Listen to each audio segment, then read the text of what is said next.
Yo, what is good, everybody? Welcome back to the UASO Academy. Today we have our second interview here on the UASO Academy. I'm extremely excited for this interview because I got to interview someone who I respect highly. And even after this interview, I think I respect them even more. It is Mr. Christopher Jackson, an English teacher at Vinci Communications, and also one of the head coaches of the track team at Vinci Communications as well.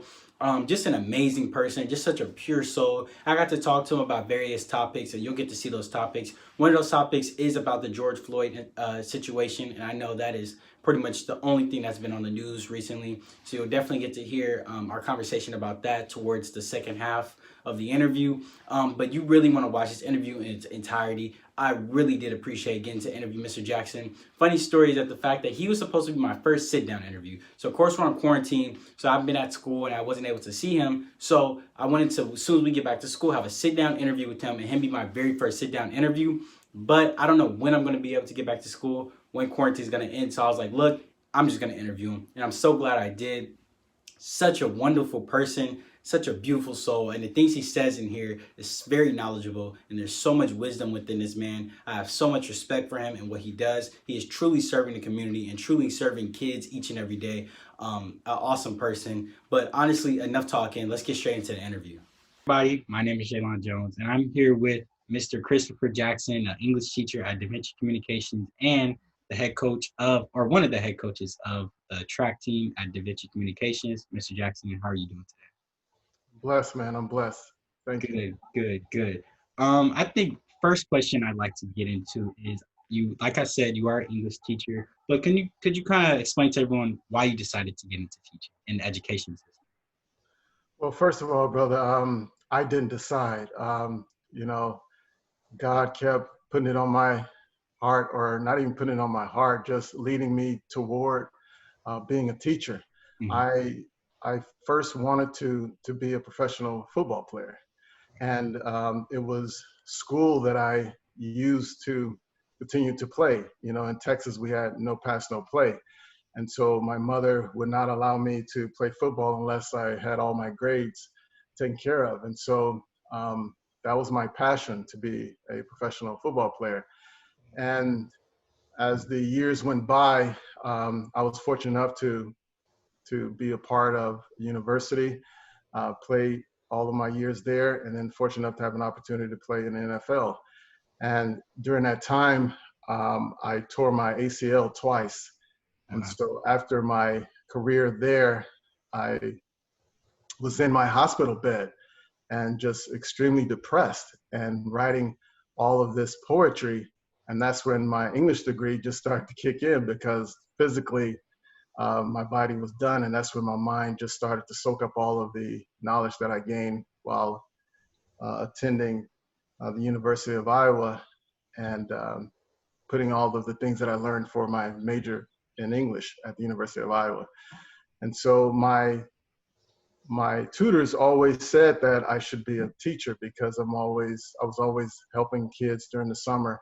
And Mhm. I kept telling them, no, I'm just going to play football. And then so it just automatically led me to graduate school. And after that, I just fell in love with it. And so I do it with a passion, the same way that I have the passion for athletics. Right. And I think I had known probably since ninth grade that you wanted to be a football player. I obviously didn't know enough, so that's why I decided to ask that question. But is there one thing from playing football that you brought over to your teaching style, or what you've been able to do within your life? Is there any like aspects that you can kind of transfer over to your teaching and honestly your everyday day to day life? It's everything. There's not one thing. It's everything. The one of the things that I do, that it's the same as athletics, is that there's always routine and schedule. And so I'm a big person on having a routine, having a schedule, making sure that you're on time, making sure that you have a practice with a goal and not just random practice. You know, there's a purpose. And also training, trying to get better, always trying to improve, looking at the film, well, getting evaluated by other individuals, um, using other individuals' tools to make you stronger. All those things transferred from athletics to teaching. And then also having to adjust in the middle of the game. You know, the offense may throw something at you that you didn't see on film. So what are you going to do? In that moment, you're going to have to adjust. And so it's the same thing with teaching. I can stand up there and my students have no clue of what I'm talking about. So, and I can see it on their faces. So I have to adjust. I have to use something else to connect what I'm trying to teach them, and so that they can learn. Right, right. That's amazing. And do you think you've taken that and kind of implemented that into being the head coach of the track team? Do you kind of enforce that onto your players? You know, I think the number one thing that I definitely bring to my athletes that that I've learned from my coach in college is that you have to be a student of the game first. Right. And so you have a lot of athletes that just rely on their physical ability, and then so they think they could just show up and it just happens because they are given these natural God-given talents. But I teach my athletes that what separates you from going from being good to great is being a student, looking at every little detail, the detail of your opponents, the detail of your body, being aware of your body, being aware of the things that you put in your body, being aware of your routines, what's healthy for you, the mindset, your thought process, meditating on what you will do in certain situations. I mean, really being a student of the game. And that's what I also take in the consideration of being a teacher. I'm always learning, always trying to be a student of the game. And so I definitely put into my athletes to teach them how to be a student. And many times they are thinking, well, I just got through with school, so why am I trying to study again? It's the same thing. It's the same thing. It's just that now you're separating yourself from individuals that are just fast or strong, and now you are using your mind to the full capability, because you're going to get to a point where everyone's fast, everyone's strong. So what are you going to do to separate you from being just good to great? Right. And I think there's two things that really stood out. One thing was what's going to make you different. You know, a lot of us have these big dreams and goals, so we jump into them.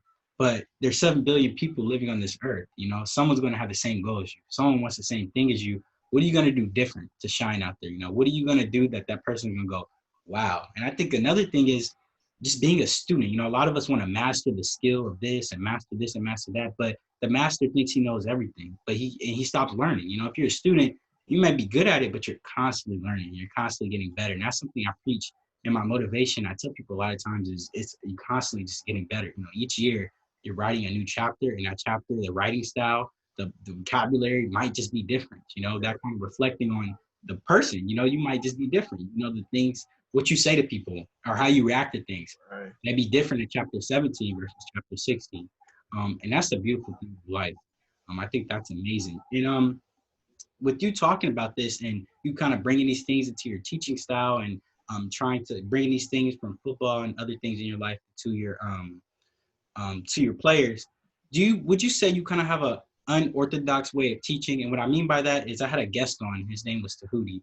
And he was in the education system. He said he had an unorthodox teaching style. And I said, well, how come? He said, well, they don't, you know, teach culture in the field he was in, right? He's like, they're not teaching about African culture, you know, and he was like, they're not teaching about this, they're not teaching about that.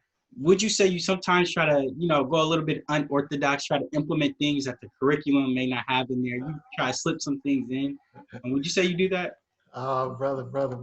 Oh, man. Look here, man. I don't teach for a paycheck, man. Right, right. I'm getting emotional now, brother. But I I teach for the glory of God, man. And the reason why is because when I finally connected to His purpose for me on this earth, I there was a joy that's just you can't even imagine. I mean, the closest way you can get to that joy is if you go to heaven, you know, and that's just where it is, you know. And so once he laid everything out for me to make me realize that my purpose on this earth wasn't to be this great football player, you know, that was just a vehicle. Um, Powerful.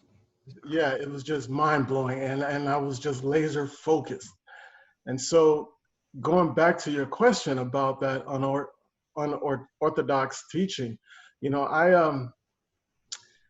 I teach from just the foundation of God's truth, you know, and the life lessons that He's given me.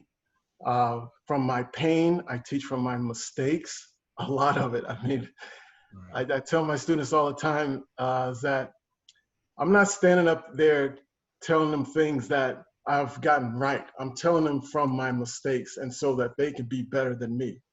Right. And so it's from my pain, it's from my tears, it's from my regrets, just a lot of hurt, you know, a lot of things that I've learned and I've gone through life and making the mistakes of going outside of God's boundaries. And so I teach life lessons connected with the the curriculum. You Mm-hmm. know, I just don't teach a book. You know, I teach how are you going to apply God's life lessons, and how are you going to recognize when you're going outside of bounds, you know, and understanding the consequences. Because I tell my students all the time, there's nothing new under the sun. Okay. And so for you to believe that you can beat it, or for you to believe that you can do something different than what has already been done or tried, and you've seen the consequences, then you're a fool. I always have a TED talk um, for my students. We have a TED talk project, and after I teach them all of the components of a TED talk and how to deliver a TED talk, then I give my TED talk. And my TED talk is specifically on that. It's on God's truth and how it has impacted my life, and how they can use it to lead them throughout their lives. And so I don't like to say it's unorthodox. I just like to say that I teach from truth, and that's something that is it's fleeting these days. You know, I just teach from truth, no sugarcoat, um, and it stems from love. I mean, that's at the beginning of it. It's straight up from love, and from love there's truth. Right, right. And I think that's very powerful to say for a lot of people in different areas of life, you know. I think that's one of the things that I really, you know, even though I didn't have you as a teacher, I noticed immediately, just being in the honor classes or the quick meetings, I noticed is you did speak that truth and you spoke your mind. But also it was your teaching style, you know, even though it's not unorthodox, you taught the truth. And I think that's what a lot of people, and I noticed, and I mean to this day I haven't heard anyone, you know, be like, oh, I didn't like Jackson's teachers, always high regards, you know. I'm like, well, what must he be doing to get those such high regards? And I think, you know, what you're doing right now is exactly what other people are noticing as well. So I would say just keep doing that. And I mean, you're definitely a blessing to DVC, but what kind of drew you to the Vinci Communications in the first I smiled because it's just God led me to Da Vinci, place? Right. and I'm thankful that I didn't follow what I wanted to do. Mm-hmm. Okay, and so I wanted to be closer to my home, and so I applied to a school in my neighborhood, Mm-hmm. and it was the same school that my daughter goes to. Uh, and so let me close the door real quick. That's okay.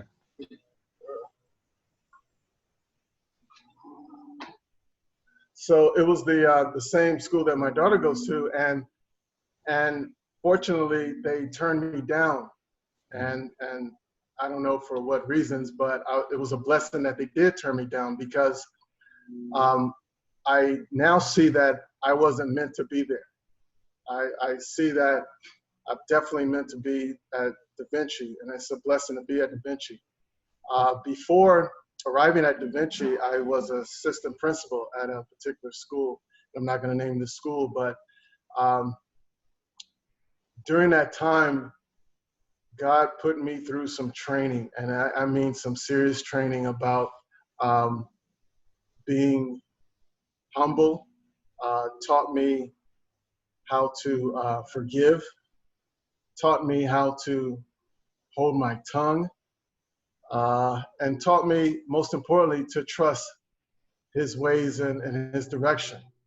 There were so many things that I had to deal with, but I've learned from, as being a leader at that particular school. And it was quite difficult. And then when it was time for me to move on, then God gave me the opportunity to be at DVC. I wanted to go somewhere else. And I know for a fact I would have been miserable at that other place. And I'm thankful that they turned me down. And that's just how wonderful it is. So that's how I arrived at DVC. So I'm grateful to be at Da Vinci.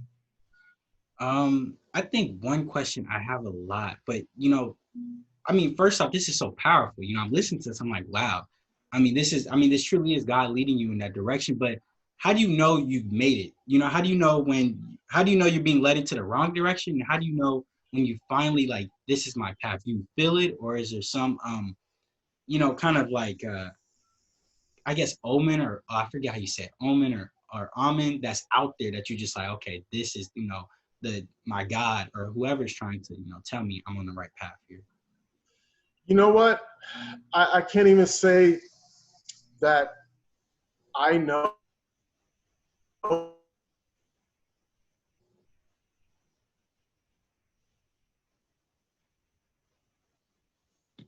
power. Yeah, still with me? Okay. Yeah, we're good now. Okay, All can you say it again? All right. So I can't say that it's under my own power because I know where, if it were up to me, where I'd be, and that place wouldn't be a good place, right? So the best way I can answer that question is I know when I'm faithful in God's laws, God's understanding, my example. That's my example. So if I'm in a situation where I feel like I need to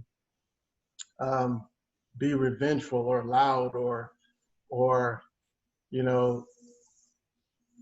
do something that is discrediting someone else so that I can feel good about myself, then I know that I need to do the opposite, or I need to follow what God has told me how to handle those situations.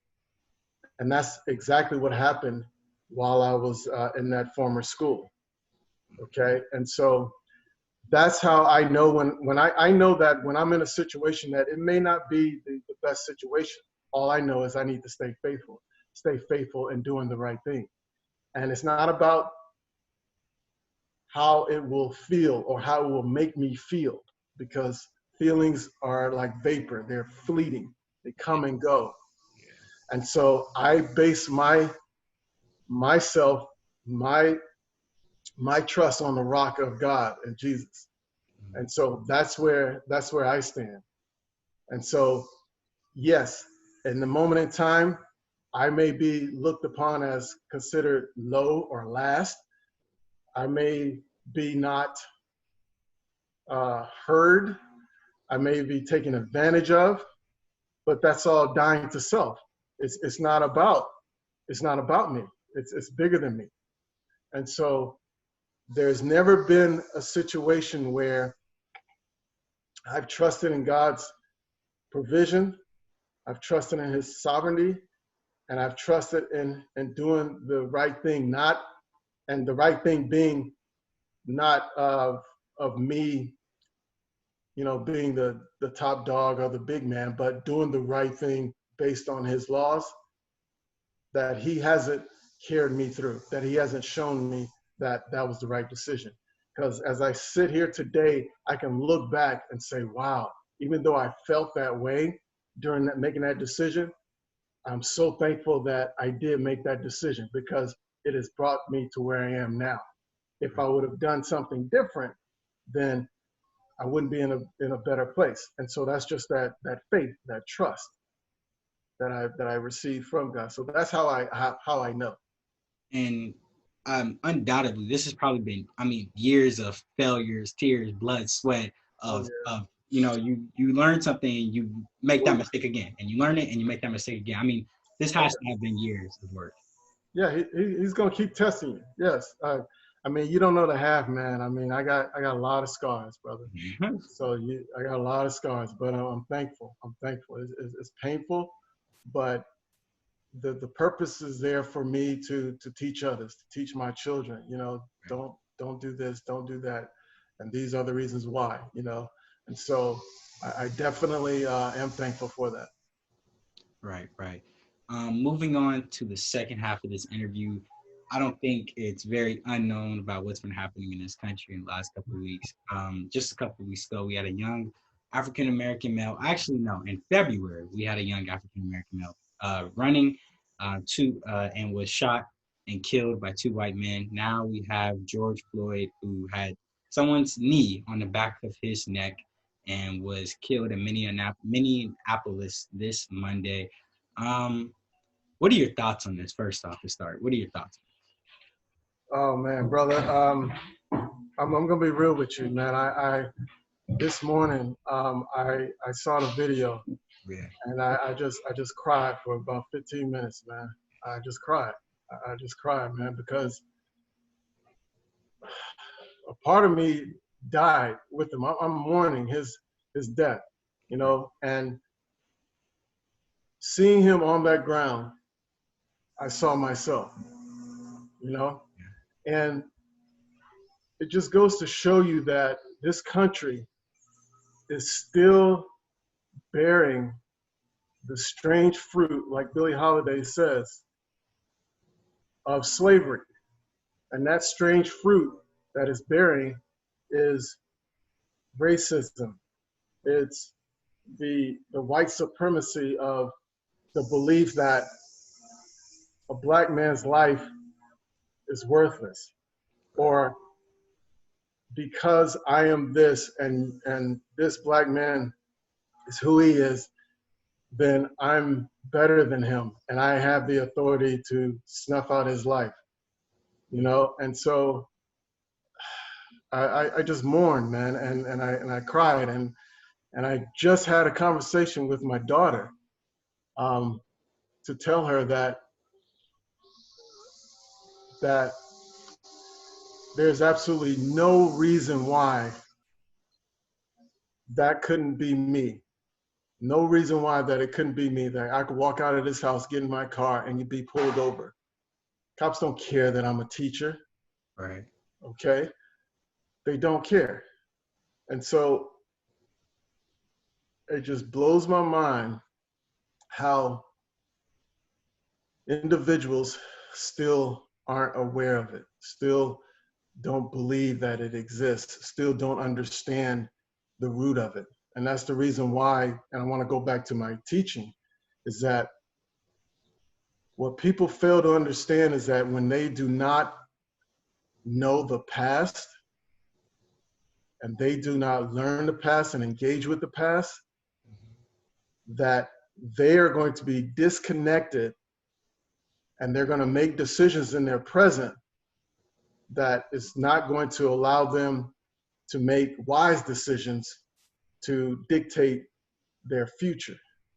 Right. And so when slavery existed, the slave master explicitly cut off everything, meaning cutting off who you are, where you come from, your language. Because if you don't have and understand the past, then you'll grapple to anything that the individual puts in front of you.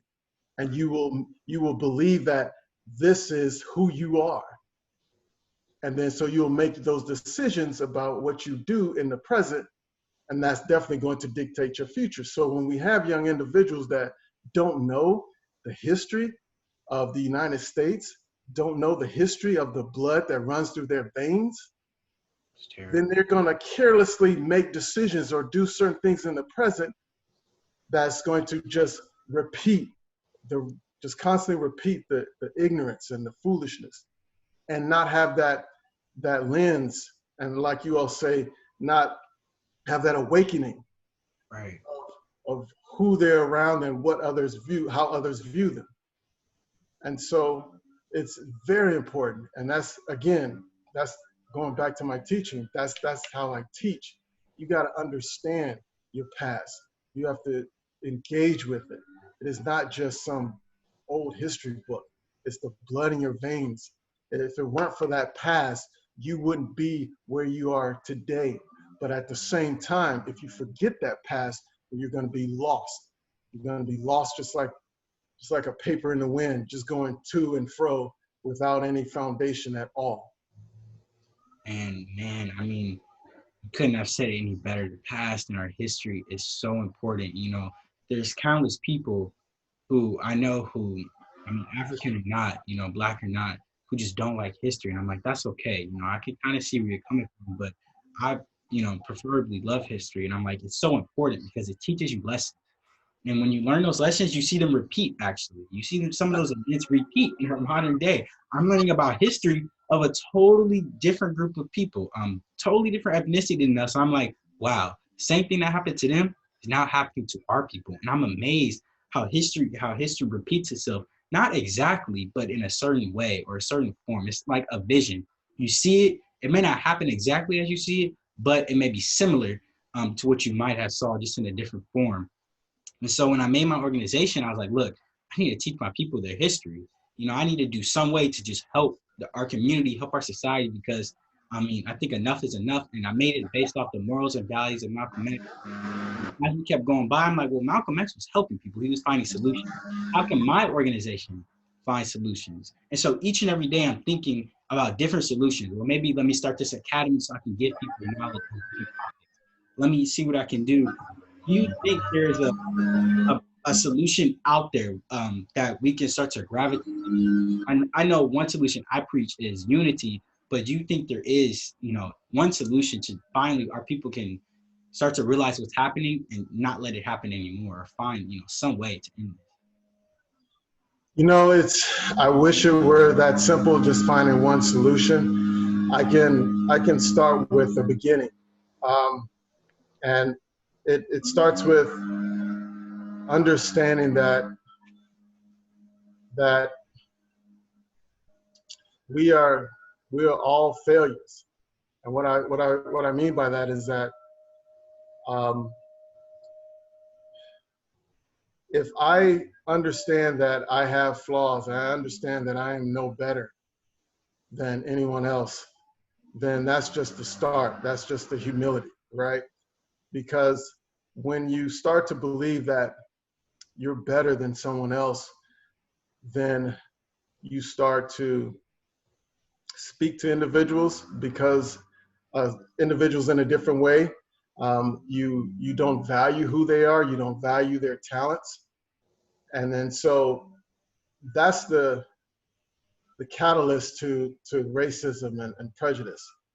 Another thing that I believe will start the process of ending it is definitely just remembering things that we continue to forget, and forget the things that we continue to remember. Okay, and so in another way, it's said that we always forget the things that we should remember, and also remember the things that we forget.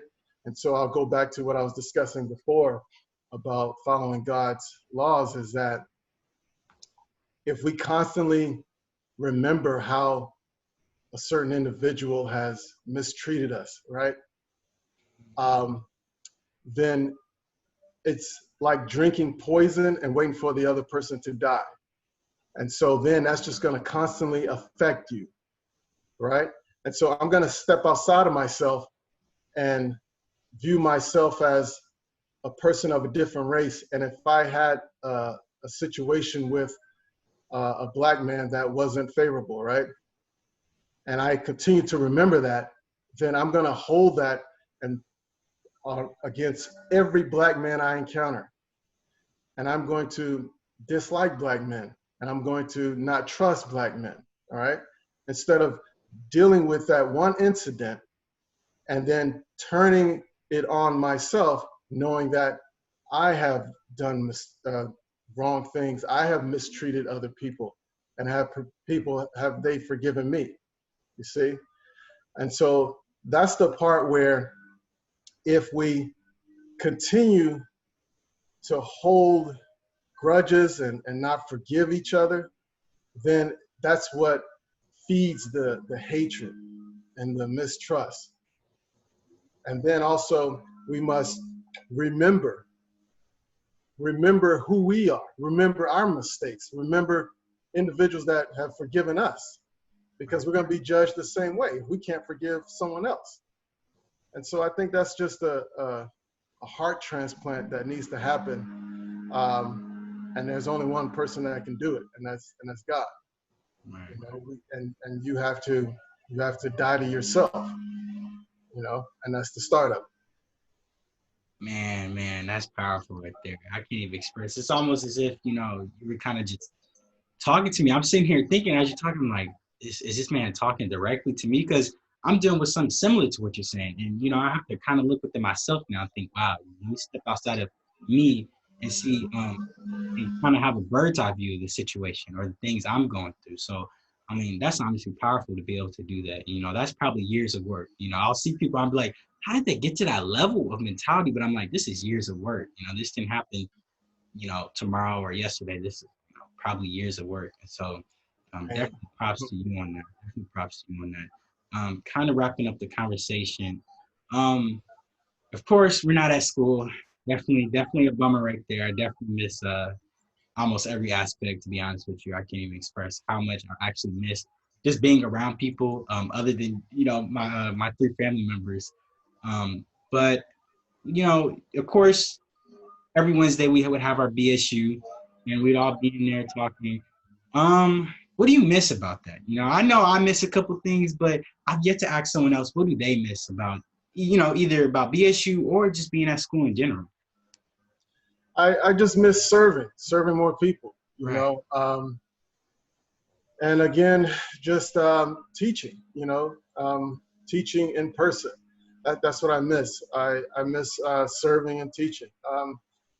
And again, it's just laced with my God-given purpose to be on this earth. And so he's just giving me the opportunity to reload right now, because I've been just loading up to learning more and being more connected with his purpose, and also evaluating um, my own constant growth and pruning, because God constantly prunes me, so that I can, you know, serve His will and His purpose throughout that all that I do. Um, so that's the one thing I do miss, is just constantly serving and sharing things that I've learned in my past, and also just that experience of seeing individuals get it, you know, and and just give. That's the one thing I definitely miss, is just serving. Yeah, I definitely feel you right there. I know sometimes, you know, if I see someone down or someone, you know, have a situation, I'll try and come, you know, just naturally, I'll try and bring them up or give them some words of wisdom.